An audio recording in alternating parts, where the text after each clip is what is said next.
Moon. I'm the incredible Edible Aquinos, the executive director here at the Black Sex Worker Collective, also known as BSWC. This is our April update, our monthly update. Apologies for not putting out last month's update, but a lot of things were happening. You know, the panic for this virus was starting. I was moving into my new apartment, the first apartment I've had in 4 years, and and here we are. We do have an edited video. Thank you to PJ Star for doing the work on that. I will make sure that it's up on the site along with this video as well. So make sure that you look out for that. First order up of business is that you no longer have to type in that long ass name when you want to go to our website. You can go to bswc.org. TheBSWC.org is our new web address, and so you don't have to go punching out 26 letters to get to our website. All right, awesome. Second thing up, I want to remind everyone that we are definitely on all these social media pages, and I would love it if you followed us and gave a signal boost and interacted with us and everything. Twitter is the Black SWC. Instagram is the BSWC, and our Facebook page is also the BSWC. So please go follow us there for these wonderful news and updates and all of that jazz. All right. As well, if you are not on our mailing list, go to our site and please sign up for the mailing list. We don't bombard you with a lot of information. Sometimes we don't bombard you at all for months at a time because I'm doing those updates. And if I don't do them, nothing goes out. But whatever, I'm trying to get better with that and be a bit more consistent. But I'm a busy woman, you know what I mean? I got a lot going on over here. Again, join the mailing list. We're not going to kill you with anything unless something really is happening in the world. So don't worry about us killing that mailbox too much. All right, let's go up to the first order of business. I want to give a shout out to two wonderful organizations that recently gave us some funding, Urgent Action Fund and Resist. Thank you so much. Resist has always been continuously have our backs. Shout out to Kendra and the people over there at Resist and the wonderful work that you are doing to keep sex worker-led spaces funded. We just received an emergency grant from them. Additionally, thank you to Urgent Action Fund for also giving us an emergency grant so we can support the community members during this time where a lot of people are either not really able to work or working a lot less because of the whole virus outbreak and all that stuff, and people having to social distance, a term that I don't want to hear anymore. I forgot the term that somebody put up on Facebook about what I should call it, because that social distancing, I'm like, if one more person says that, I'm gonna scream. But anyway, people having to stay away and whatever, our clients are not able to be as accessible as we need them to be so we can make our money and pay our bills. So we do have some urgent funding. We're kind of blowing through that really fast, by the way. So if you are a current or former worker that we can verify, you can come to us and we can support you. Typically, I do not like to take these requests that come in because it can be very strenuous, especially when there's not a lot of people on the back end doing the work. Really would prefer to get referrals, but this is a special situation. So we've definitely helped several people so far to just have a little bit of money in their pocket. Remember, these are sex worker-led spaces, and a lot of the funding that we get is not a big ton of money. So although we need $5 million, we don't have $5 million. So we can't go ahead and pay months and months rent like we would love to, but we are able to give you some money to at least allow you to pay a couple of bills and maybe buy some food. So yeah, thank you so much, Urgent Action Fund and Resist. Please go to those organizations and support them. All right, support them so they can support us and continue to support organizations like us. It is the month of April, and if you all do not know it by now, April is BSWC's birthday, and this year is our second birthday. So we've been here since 2018 doing the Lord's work. Yeah, so it's our birthday, and for our birthday this month, last month, I actually tried to start a healing space for current and former sex workers, a very private healing space for the Black and trans current and former workers. And it didn't go as well as I wanted it to. So we're going to be doing it again. I'm going to be holding space for us pretty much moving forward every month. But this is our birthday special, all right? So if you want to come in and have a space where you can meet up with different sex workers globally and talk about what's happening and just like shoot the shit and talk about what life is and maybe have a couple of laughs and just have some check-in and tell me, what do you want? What's hindering you? What's hindering your progress in life, your health, your family, whatever. We want to know, because we're trying to partner with other organizations to do more work, organizations with a lot more visibility, and we want to be able to like get the funding to do the work to help the community. And remember, listen, I know you're a sex worker, current or former, but sex work is never just about sex work. This is a very intersectional issue that also, involves labor rights, human rights, women's rights, bodily autonomy, race work, all kinds of stuff, immigration. So remember that, make sure you come through that birthday meeting. Also, we might have some stipends for you. There's going to be a Zoom link. I'll send it out into the e-blast. It'll also be up on the website. It will be password protected because I read all of the BS that's been going on with Zoom and how people are just like invading these spaces and being really disgusting. So it will be password protected. You have to be a current or former sex worker and you have to be verified, okay? So yeah, make sure you sign up for that as soon as possible. That's going to happen in about another, 2 weeks. 2 weeks. Listen, do you want to be a part of the Black Sex Worker Collective? Because my God, do I want you? Do I want your opinion? Do I want your energy? Do I want your ideas? Yes, yes, yes, yes, hell yes. So if you want to join, make sure you send me an email and be like, hey, Kinos, what's good?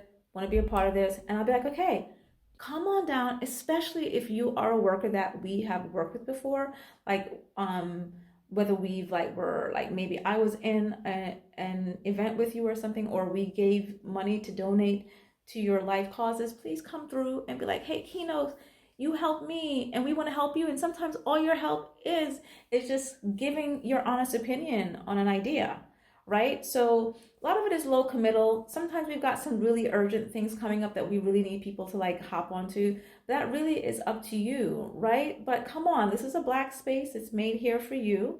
If you're Black and trans, current or former, it is made for you and we want you here. So please come down to the collective, hit me up and come on to the team.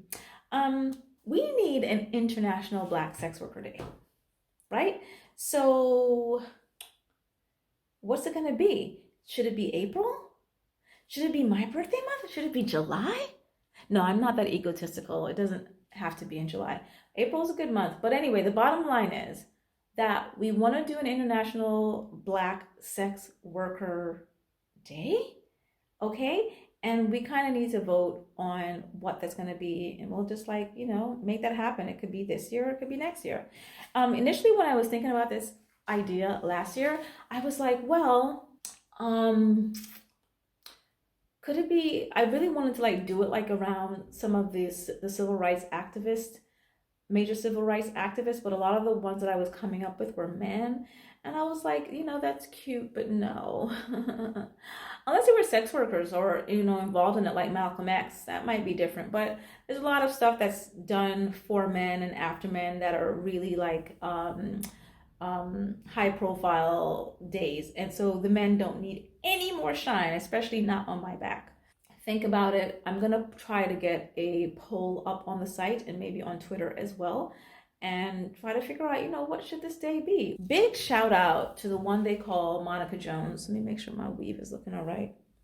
Because I'm tired. It's super late and I've been in this space for hours because I was recording something that should probably be coming out tomorrow that I think y'all are going to love. Big shout out to Monica Jones, who her and her project, the Outlaw Project, is doing a lot of good community work right now.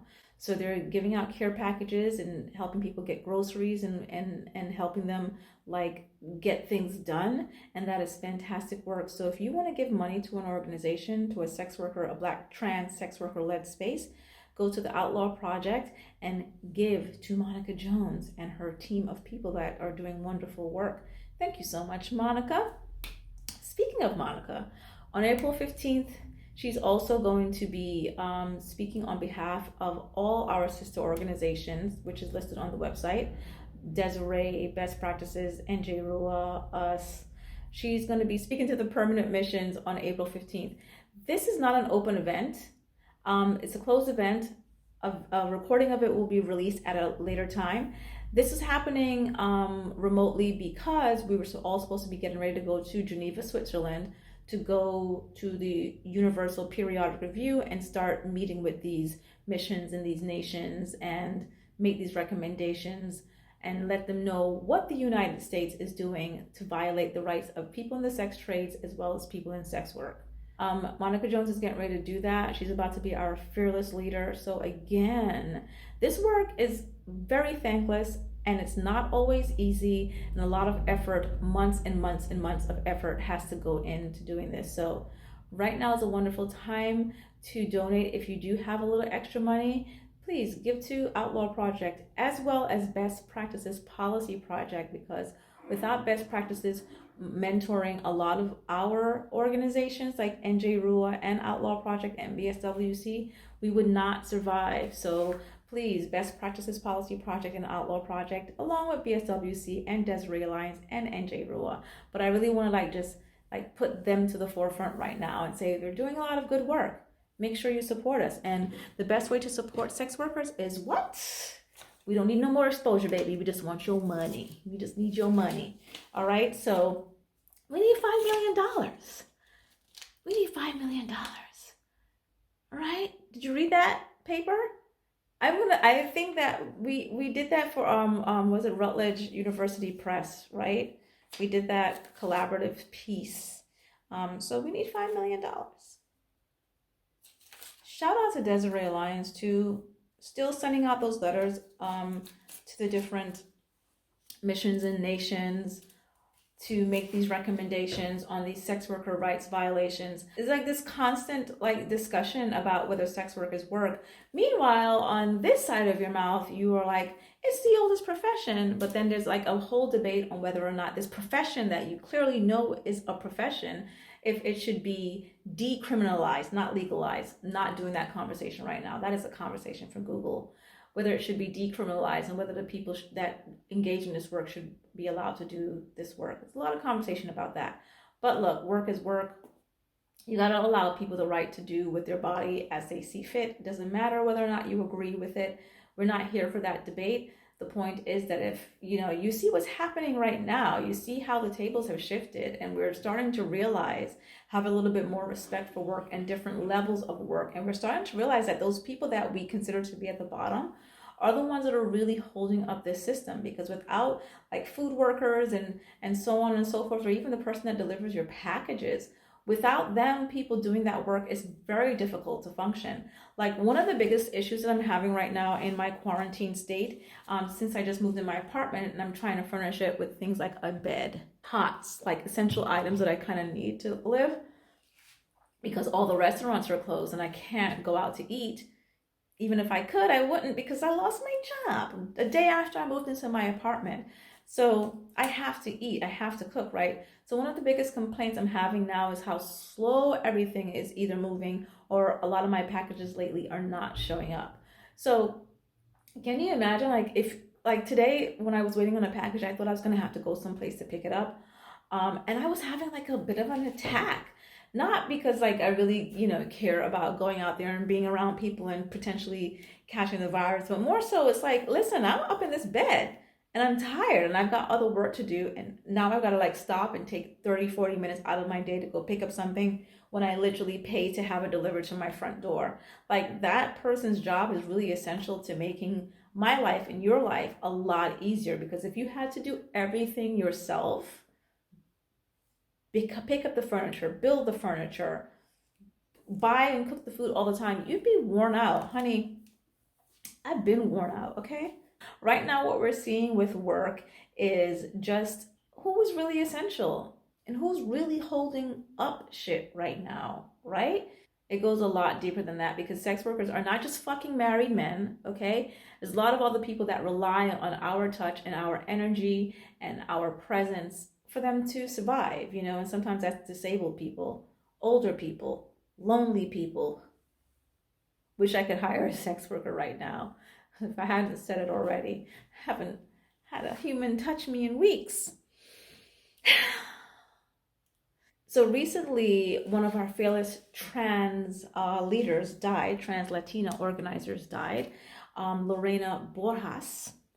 She was the founder of the Colectivo Intercultural Transgrediendo. And she recently passed. If I'm not mistaken, she passed because of complications from COVID-19, right? So definitely take this thing seriously, but there's a whole system in place that makes it really, difficult for people to get health care in the country that is America, the United States. As you can see, the government's not really taking this very seriously. PJ Starr just wrote a piece about how a lot of the conversation around COVID and sex trafficking really come together, and it sounds a lot the same. So you should totally check that out. So anyway, I said all that to say that we've got to take it seriously. We just lost one wonderful community leader to this horrible virus, and we can potentially lose a lot more, if we're not careful and if we don't realize that, the sex worker rights movement is also about getting people these other basic human rights, such as health care. Please go to the Trans People Emergency Fund on GoFundMe. I think that fundraiser has started before her death, before Lorena's death, but they definitely need the support now because the person that's really, responsible for doing that work is now gone.